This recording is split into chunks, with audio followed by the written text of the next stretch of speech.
मैं तुम्हें एक कहानी सुना रही हूँ, लेकिन याद रखना, हर कहानी सिर्फ कहानी नहीं होती।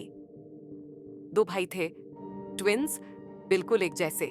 सिर्फ एक चीज अलग थी, उनकी आंखें। एक की आंखें ब्राउन थी और दूसरे की ग्रीन।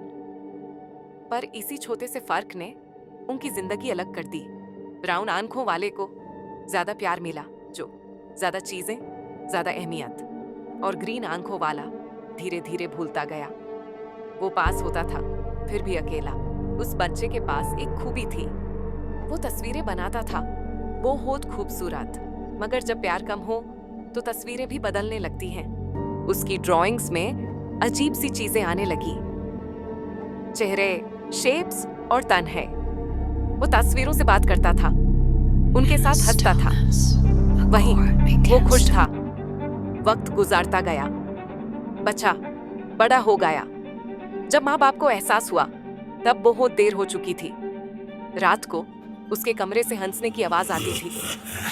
इसलिए कहते हैं, प्यार में देर नहीं करनी चाहिए।